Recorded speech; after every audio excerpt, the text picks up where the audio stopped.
चलो जो example 12 simplify करना tan inverse a cos x minus b sine x upon में B cos x plus a sine x. ठीक है, तो सिंप्लीफाई करना तो बहुत ही सिंपल मेथड से करते हैं। तो सबसे पहले अगर हमें ए और बी को नहीं सोचे और सिर्फ ये देखिए cos minus sine cos plus sign होता है, तो इस वाले क्वेश्चन में हमेशा कॉस एक्स से आपने डिवाइड किया है। करेक्ट, एक दो क्वेश्चन है जो कि आपने पढ़े होंगे और इसमें भी है और 11th क्लास में पढ़ रखे। तो फिलहाल इसमें हम डिवाइड करेंगे, डिवाइडेड बाई इसको डिवाइड करेंगे बी साइन एक्स, या फिर एक काम करते हैं बी कॉस एक्स से डिवाइड करते हैं। चलो B cos X, B cos X से सोचा तो देखो मैं आपको बता रहा हूँ, एक स्टेप करने के बाद फिर बताता हूँ। बी कॉस एक्स हमने डिवाइड कर दिया, टेन इनवर्स हो गया है पर समझते जाना।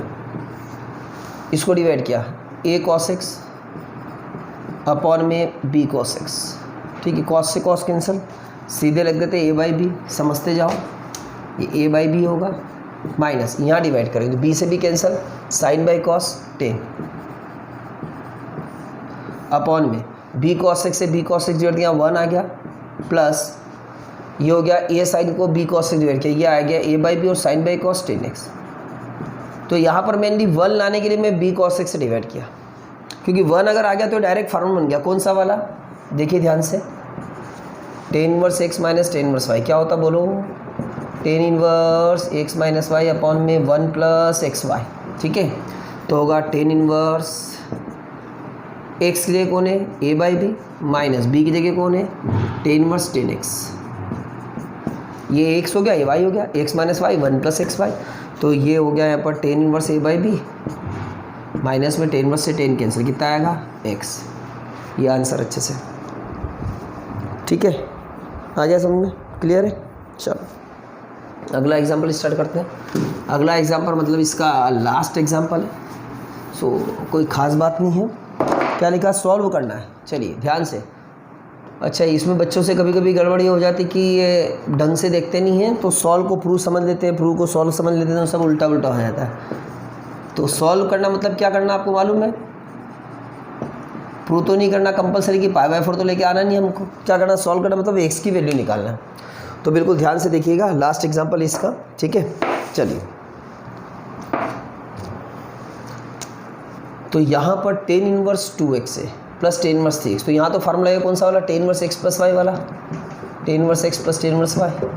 क्या फार्मूला होता है, tan inverse x plus y upon में 1 माइनस एक्स वाई, ये फार्मूला लगा देते हैं। चलो हमें लगाया formula tan inverse x plus y upon में 1 माइनस एक्स इंटू में y equals to pi by 4, ये हमने लगाया।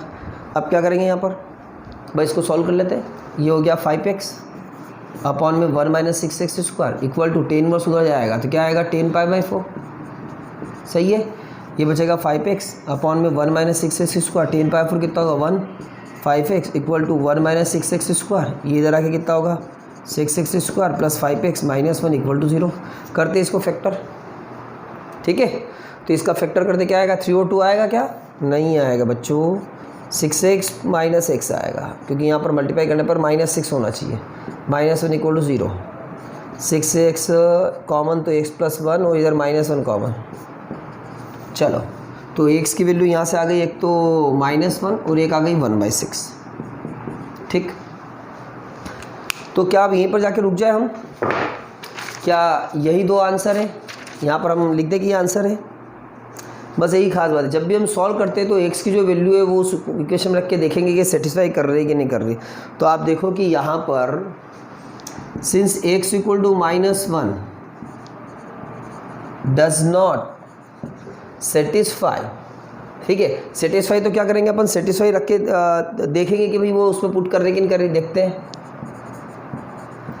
Satisfy equation therefore x equal to -1 is no solution, इसका x -1 जो होगा उसका सॉल्यूशन नहीं होगा, ठीक है भाई। तो लग के देख लो आप, कन्फ्यूजन तो -1 हमने यहाँ रखा। चलो तो क्या आया, टेन इनवर्स -2 टेन इनवर्स -3।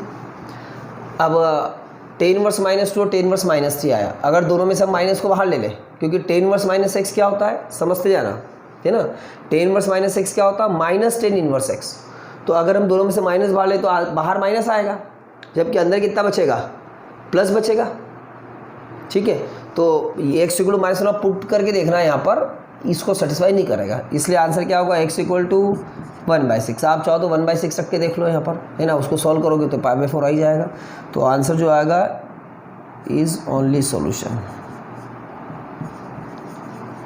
ठीक है, क्लियर है। तो भैया इन्वर्स ट्रिग्नोमेट्री चैप्टर जो है वो विथ एग्जाम्पल भी हमारा कंप्लीट हो चुका है।